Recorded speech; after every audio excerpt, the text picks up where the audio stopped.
சென்னையில் ஏற்பட்ட பெரும் தீ விபத்து பரபரப்பை ஏற்படுத்தியுள்ளது.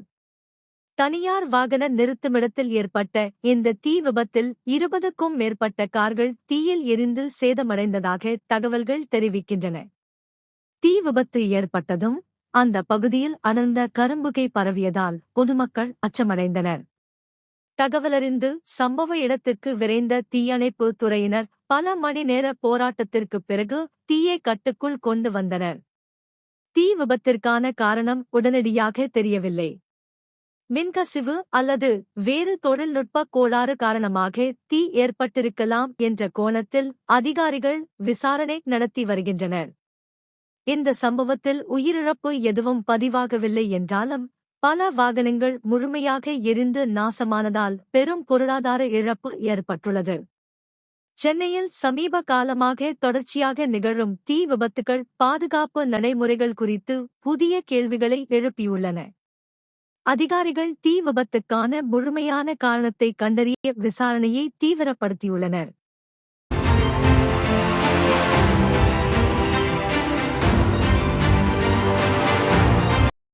இந்தியா மற்றும் வெனிசுலா இடையிலான இருதரப்பு உறவுகளை மேலும் வலுப்படுத்தும் நோக்கில் வெனிசுலாவின் இடைக்கால அதிபர் டெல்சி ரோட்ரிக்ஸ் இந்தியாவில் உயர்மட்ட சந்திப்புகளை மேற்கொண்டுள்ளார். இந்த பயணத்தின் ஒரு பகுதியாக இந்திய வெளியுறவுத்துறை அமைச்சர் டாக்டர் எஸ். ஜெய்சங்கர் மற்றும் வெளியுறவுத்துறை அமைச்சக உயரதிகாரிகளுடன் அவர் முக்கிய பேச்சுவார்த்தை நடத்தினார். இரு நாடுகளுக்கும் இடையிலான எரிசக்தி பாதுகாப்பு, கச்சா எண்ணெய் வர்த்தகம், முதலீடுகள் மற்றும் பொருளாதார ஒத்துழைப்பு உள்ளிட்ட பல்வேறு அம்சங்கள் குறித்து ஆலோசிக்கப்பட்டதாக தகவல்கள் தெரிவிக்கின்றன. தற்போது இந்தியாவிற்கு கச்சா எண்ணெய் வழங்கும் முக்கிய நாடுகளில் ஒன்றாக வெனிசுலா திகழ்கிறது.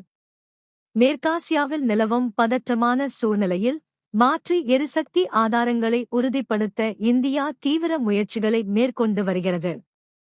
மேலும் மருந்துத் துறை, தொழில்நுட்பம், வர்த்தகம் மற்றும் முதலீட்டு வாய்ப்புகளை விரிவுபடுத்துவது குறித்தும் இரு தரப்பினரும் கருத்துக்களை பகிர்ந்துள்ளனர். இந்த சந்திப்பு இந்தியா வெனிசுலா உறவை அடுத்த கட்டத்திற்கு கொண்டு செல்லும் முக்கிய நகர்வாக பார்க்கப்படுகிறது. உலகளாவிய எரிசக்தி சந்தையில் ஏற்பட்டு வரும் மாற்றங்களுக்கு மத்தியில் இந்த உயர்மட்ட பேச்சுவார்த்தை இந்தியாவின் எரிசக்தி பாதுகாப்பை மேலும் வலுப்படுத்த உதவும் என நிபுணர்கள் கருதுகின்றனர்.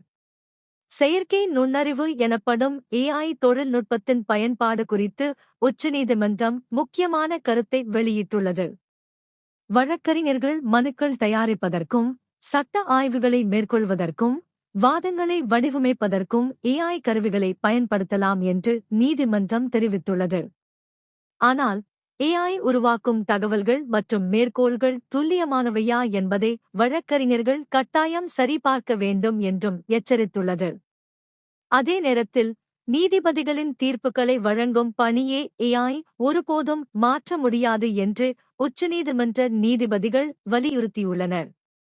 தீர்ப்பெழுதுவது என்பது மனித அறிவு, அனுபவம், சட்ட விளக்கம் மற்றும் நீதிசார் சிந்தனை ஆகியவற்றை அடிப்படையாகக் கொண்ட முக்கியமான பொறுப்பு என்றும் அவர்கள் குறிப்பிட்டுள்ளனர். மேலும் நீதித்துறையில் AI பயன்பாடு மனிதர்களுக்கு உதவும் கருவியாக மட்டுமே இருக்க வேண்டும், அது நீதிபதிகளின் முடிவுகளை நிர்ணயிக்கக்கூடாது என்றும் நீதித்துறை வட்டாரங்கள் தெரிவித்துள்ளன. AI உருவாக்கிய போலியான தீர்ப்புகள் அல்லது தவறான சட்ட மேற்கோள்களை பயன்படுத்துவது கடுமையான தவறாக கருதப்படும் என்றும் உச்சநீதிமன்றம் அண்மையில் எச்சரித்துள்ளது. நீதித்துறையின் செயல்திறனை மேம்படுத்த AI முக்கிய பங்கு வகிக்கக்கூடிய நிலையில் மனித நீதிசார் தீர்மானங்களே இறுதி அதிகாரமாக இருக்கும் என்ற தெளிவான செய்தியை உச்சநீதிமன்றம் வழங்கியுள்ளது. மும்பை நகரின் முக்கிய அடையாளங்களுள் ஒன்றாக விளங்கும் ஏர் இந்தியா கட்டிடத்தை மராட்டிய அரசு ரூபாய் 1601 கோடிக்கு வாங்கியுள்ளது. நரிமன் பாயிண்டில் அமைந்துள்ள இந்த 23 மாடி கட்டிடம் கடந்த பல தசாப்தங்களாக ஏர் இந்தியாவின் தலைமையகமாக செயல்பட்டு வந்தது. 1974ஆம் ஆண்டு கட்டப்பட்ட இந்த கட்டிடம் மும்பையின் புகழ்பெற்ற கட்டிடங்களில் ஒன்றாக கருதப்படுகிறது. ஏர் இந்தியா தனியார்மயமாக்கப்பட்ட பிறகு இந்த சொத்து ஏர் இந்தியா அசெட்ஸ் ஹோல்டிங் நிறுவனத்தின் கட்டுப்பாட்டில் இருந்தது. தற்போது மராட்டிய அரசு இந்த கட்டிடத்தை அதிகாரப்பூர்வமாக வாங்கியுள்ளது.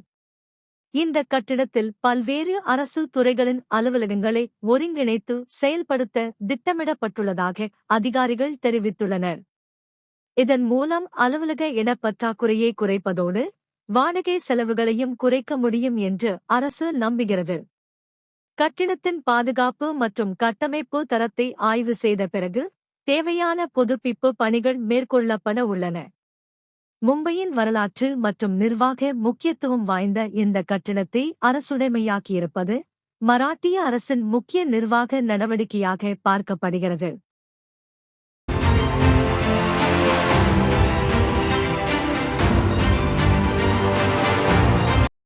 மேற்கு ஆசியாவில் பதற்றம் தொடர்ந்து அதிகரித்து வருகிறது. நிபந்தனைகளுடன் கூடிய போர் நிறுத்த ஒப்பந்தம் அறிவிக்கப்பட்ட சில மணி நேரங்களிலேயே லெபனானின் பல பகுதிகளில் இஸ்ரேல் வான்வழி தாக்குதல்களை நடத்தியதாக தகவல்கள் வெளியாகியுள்ளன. அமெரிக்காவின் மத்தியஸ்தத்துடன் உருவான புதிய ஒப்பந்தத்தின்படி ஹெஸ்புல்லா அமைப்பு தாக்குதல்களை நிறுத்தி தெற்கு லெபனானில் இருந்து பின்வாங்க வேண்டும் என கூறப்பட்டுள்ளது. அதே நேரத்தில் பாதுகாப்பு நடவடிக்கைகள் தொடரும் என்று இஸ்ரேல் தெரிவித்துள்ளது. இந்நிலையில் தெற்கு லெபனானில் பல இடங்களில் இஸ்ரேல் தாக்குதல்கள் நடைபெற்றதாகவும் சில பகுதிகளில் உயிரிழப்புகள் மற்றும் காயங்கள் ஏற்பட்டதாகவும் தகவல்கள் தெரிவிக்கின்றன. போர் நிறுத்தம் அறிவிக்கப்பட்டிருந்தாலும் அதன் நடைமுறை அமலாக்கம் குறித்து சந்தேகங்கள் நீடிக்கின்றன. ஹெஸ்புல்லாவின் நிலைப்பாடு மற்றும் எல்லைப் பகுதிகளில் தொடரும் இராணுவ நடவடிக்கைகள் காரணமாக நிலைமை இன்னும் பதற்றமாகவே உள்ளது. மேற்கு ஆசியாவில் அமைதியை நிலைநாட்டும் முயற்சிகள் தொடர்ந்தாலும் தரையில் நடைபெறும் சம்பவங்கள் புதிய சவால்களை உருவாக்கி வருகின்றன. மேற்கு ஆசியாவில் அமைதியை ஏற்படுத்தும் முயற்சிகளுக்கு மத்தியில் இஸ்ரேல் மற்றும் லெபனான் இடையேயான பதற்றம் மீண்டும் அதிகரித்துள்ளது. அமெரிக்காவின் மத்தியஸ்தத்தில் அறிவிக்கப்பட்ட நிபந்தனை அடிப்படையிலான போர் நிறுத்த ஒப்பந்தத்திற்குப் பிறகும் தெற்கு லெபனானின் பல பகுதிகளில் இஸ்ரேல் ட்ரோன் மற்றும் வான்வழி தாக்குதல்கள் நடத்தப்பட்டதாக தகவல்கள் வெளியாகியுள்ளன. இந்த ஒப்பந்தத்தின்படி ஹெஸ்புல்லா அமைப்பு தாக்குதல்களை நிறுத்தி தெற்கு லெபனானிலிருந்து பின்வாங்க வேண்டும் என்று தெரிவிக்கப்பட்டுள்ளது. அதே நேரத்தில் பாதுகாப்பு அச்சுறுத்தல்கள் தொடர்ந்தால் நடவடிக்கைகள் மேற்கொள்ளப்படும் என இஸ்ரேல் தெரிவித்துள்ளது. இதற்கிடையில் இஸ்ரேலின் தேசிய பாதுகாப்புத்துறை அமைச்சர் இதமார் பென்-கிவிர் இந்த போர் நிறுத்த ஒப்பந்தத்தை கடுமையாக விமர்சித்துள்ளார். ஹெஸ்புல்லா இன்னும் அச்சுறுத்தலாக இருப்பதாகவும் இந்த ஒப்பந்தம் ஒரு பெரிய தவறு என்றும் அவர் கருத்து தெரிவித்துள்ளார். போர் நிறுத்தம் அமலுக்கு வந்த பின்னரும் தாக்குதல்கள் தொடர்வது அமைதி முயற்சிகளின் எதிர்காலம் குறித்து கேள்விகளை எழுப்பியுள்ளது. சர்வதேச நாடுகள் நிலைமையை உன்னிப்பாக கவனித்து வருகின்றன. மேற்கு ஆசியாவில் நீடித்த அமைதி ஏற்படுமா அல்லது மோதல் மீண்டும் தீவிரமடையுமா என்பது உலக நாடுகளின் கவனத்தை ஈர்த்துள்ளது. ஈரானுக்கு எதிராக அமெரிக்கா மேற்கொண்டிருந்த தொடர்ச்சியான இராணுவ தாக்குதல்கள் தற்போது நிறுத்தப்பட்டுள்ளதாக அமெரிக்க வெளியுறவுத்துறை செயலாளர் மார்கோ ரூபியோ தெரிவித்துள்ளார். அமெரிக்கா மற்றும் இஸ்ரேல் இணைந்து மேற்கொண்ட நடவடிக்கைக்கு ஆபரேஷன் எபிக் ஃபியூரி என்று பெயரிடப்பட்டது. இந்த நடவடிக்கையின் முக்கிய இலக்குகள் நிறைவேற்றப்பட்டதால் ஈரானின் இராணுவ திறன்களை மேலும் பலவீனப்படுத்தும் நோக்கில் மேற்கொள்ளப்பட்ட தொடர்ச்சியான தாக்குதல்கள் தற்போது முடிவுக்கு வந்துள்ளதாக ரூபியோ கூறினார். அமெரிக்க நாடாளுமன்றத்தின் வெளியுறவு குழு விசாரணையின் போது பேசிய அவர், எபிக் ஃபியூரி முடிந்துவிட்டது, எனவே ஈரான் மீது தொடர்ச்சியான தாக்குதல்களை இனி நடத்தவில்லை என்று தெரிவித்தார். மேலும் அமெரிக்கா தற்போது தாக்குதல் நடவடிக்கைகளிலிருந்து விலகி பாதுகாப்பு மற்றும் பிராந்திய ஸ்திரத்தன்மை தொடர்பான நடவடிக்கைகளில் கவனம் செலுத்தி வருவதாகவும் அவர் கூறினார். இருப்பினும் மத்திய கிழக்கில் பதற்றம் முழுமையாக தணியவில்லை. சில பகுதிகளில் இன்னும் மோதல்கள் மற்றும் தாக்குதல்கள் தொடர்வதாக தகவல்கள் வெளியாகி வருகின்றன. அமெரிக்காவின் இந்த அறிவிப்பு ஈரான் தொடர்பான மோதல்களில் ஒரு முக்கிய திருப்புமுனையாக பார்க்கப்படுகிறது. அடுத்த கட்டமாக பேச்சுவார்த்தைகள் மற்றும் தூதரக முயற்சிகள் தீவிரமடையுமா என்பது உலக நாடுகளின் கவனத்தை ஈர்த்துள்ளது. Japan is facing widespread disruption after Typhoon Jangmis swept across parts of the country, bringing heavy rain, strong winds, and dangerous weather conditions. The powerful storm has forced the cancellation of nearly 900 domestic and international flights, affecting tens of thousands of travelers. Major airports have reported significant delays and operational challenges as authorities prioritize passenger safety. The impact of the typhoon has also extended to Japan's famous high-speed bullet train network, with several services delayed, suspended, or cancelled due to adverse weather conditions. In addition, thousands of households have experienced power outages, while authorities continue to monitor risks of flooding, landslides, and fallen trees in affected regions. Weather agencies have issued warnings for severe rainfall and strong winds, urging residents to remain alert and follow evacuation instructions where necessary. Emergency response teams have been deployed, and local governments are working to minimize the impact of the storm on communities and critical infrastructure. As Japan deals with the aftermath of Typhoon Jangmi, the situation serves as a reminder of the powerful forces of nature and the importance of disaster preparedness.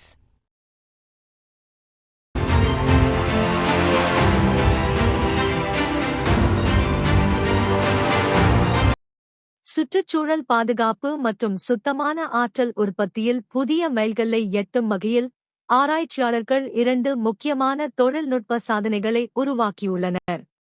முதலாவது கண்டுபிடிப்பாக, மண்ணில் இயற்கையாக வாழும் நுண்ணுயிரிகளை பயன்படுத்தி தொடர்ச்சியாக மின்சாரம் உற்பத்தி செய்யும் தட்பவெட்ப fuel cell உருவாக்கப்பட்டுள்ளது. இந்த நுண்ணுயிர்கள் கரிமப் பொருட்களை சிதைக்கும் போது வெளிப்படும் எலக்ட்ரான்கள் மூலம் மின்சாரம் உருவாகிறது. இதனால் பாரம்பரிய எரிபொருட்கள் இல்லாமலேயே சுத்தமான ஆற்றலை பெற முடியும். மேலும், இயற்கை எரிவாயு ஓட்டங்களில் இருந்து கார்பன் டை ஆக்சைடை திறமையாக பிரித்தெடுக்கும் புதிய ஜியோலைட் இல்லா மெம்பிரேன் தொழில்நுட்பத்தையும் விஞ்ஞானிகள் உருவாக்கியுள்ளனர். இந்த புதிய முறை கார்பன் பிடிப்பு செயல்திறனை மேம்படுத்துவதோடு செலவையும் ஆற்றல் நுகர்வையும் குறைக்க உதவும் என எதிர்பார்க்கப்படுகிறது. மின்சார உற்பத்தி மற்றும் கார்பன் வெளியேற்ற கட்டுப்பாடு ஆகிய 2 துறைகளிலும் இந்த கண்டுபிடிப்புகள் குறிப்பிடத்தக்க முன்னேற்றமாக பார்க்கப்படுகின்றன. பசுமையான மற்றும் நிலையான எதிர்காலத்தை உருவாக்க இத்தகைய தொழில்நுட்பங்கள் முக்கிய பங்கு வகிக்கும் என்று நிபுணர்கள் தெரிவிக்கின்றனர். கொசுக்களால் பரவும் ஆபத்தான நோய்களை கட்டுப்படுத்தும் நோக்கில் கூகுள் நிறுவனம் அமெரிக்காவின் கலிபோர்னியா மற்றும் புளோரிடா மாநிலங்களில் 6,40,00,000 சிறப்பு கொசுக்களை வெளியிட அனுமதி கோரியுள்ளது. இந்த கொசுக்கள் மனிதர்களை கடிக்காத தெற்கு வீட்டு கொசுக்கள் ஆகும். இவற்றில் வோல்பாச்சியா பிபியன்டிஸ் என்ற நன்மை பயக்கும் பாக்டீரியா செலுத்தப்பட்டுள்ளது. இந்த பாக்டீரியா நோய்களை பரப்பும் கொசுக்களின் இனப்பெருக்கத்தை பாதித்து அவற்றின் எண்ணிக்கையை இயற்கையாகவே குறைக்க உதவுகிறது. இதன் மூலம் மேற்கு நைல் வைரஸ் போன்ற கொசு வழி பரவும் நோய்களின் அபாயத்தை குறைக்க முடியும் என்று விஞ்ஞானிகள் நம்புகின்றனர். வேதிப்பூர்வ பூச்சிக்கொல்லிகளை பயன்படுத்தாமல் சுற்றுச்சூழலுக்கு பாதிப்பு இல்லாத உயிரியல் முறையில் கொசுக்களை கட்டுப்படுத்தும் இந்த முயற்சி பொது சுகாதாரத்துறையில் புதிய முன்னேற்றமாக கருதப்படுகிறது. இந்த திட்டம் வெற்றியடைந்தால் எதிர்காலத்தில் உலகின் பல நாடுகளிலும் கொசு மூலம் பரவும் நோய்களை கட்டுப்படுத்த இதுபோன்ற தொழில்நுட்பங்கள் பயன்படுத்தப்படலாம். விண்வெளி ஆராய்ச்சியில் மிக முக்கியமான மற்றும் எதிர்பாராத ஒரு கண்டுபிடிப்பை விஞ்ஞானிகள் மேற்கொண்டுள்ளனர். சூரிய குடும்பத்திற்கு வெளியே அமைந்துள்ள 7 தொலைதூர கோள்களை ஆய்வு செய்தபோது அவற்றைச் சுற்றி காந்த புலங்கள் இருப்பதை ஆராய்ச்சியாளர்கள் தற்செயலாக கண்டறிந்துள்ளனர். இந்த கண்டுபிடிப்பை விஞ்ஞானிகள் முற்றிலும் எதிர்பாராத ஒன்று என்று விவரித்துள்ளனர். ஒரு கோளின் காந்தப்புலம் அதன் வளிமண்டலத்தை பாதுகாப்பதிலும் விண்வெளியிலிருந்து வரும் ஆபத்தான கதிர்வீச்சுகள் மற்றும் சார்ஜ் துகள்களிலிருந்து காப்பதிலும் முக்கிய பங்கு வகிக்கிறது.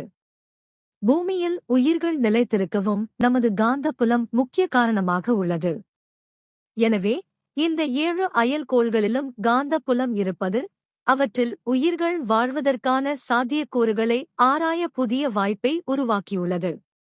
மேலும் தொலைவில் உள்ள கோள்களை ஆய்வு செய்வதற்கான புதிய வழிமுறைகளையும் இந்த கண்டுபிடிப்பு வழங்கக்கூடும் என்று ஆராய்ச்சியாளர்கள் கருதுகின்றனர். பிரபஞ்சத்தில் நாம் மட்டும்தானா என்ற கேள்விக்கான பதிலை தேடும் மனிதகுலத்தின் பயணத்தில் இந்த கண்டுபிடிப்பு மற்றொரு முக்கியமான முன்னேற்றமாக பார்க்கப்படுகிறது. இன்றைய முக்கிய செய்திகள் உங்களுக்கு பயனுள்ளதாக இருந்ததாக யாம் நம்புகிறோம். காணொளியை கண்டமைக்கு நன்றி. இந்த காணொளி பிடித்திருந்தால் லைக் செய்யுங்கள், உங்கள் கருத்துக்களை பகிருங்கள், நண்பர்களுடன் ஷேர் செய்யுங்கள். மேலும் தினமும் இவ்வாறான உடனடி மற்றும் நம்பகமான செய்திகளை அறிய எங்கள் அக்யூப் டிவி தமிழ் செய்திகள் சேனலை சப்ஸ்கிரைப் செய்ய மறக்காதீர்கள். நன்றி நண்பர்களே. மீண்டும் சந்திப்போம்.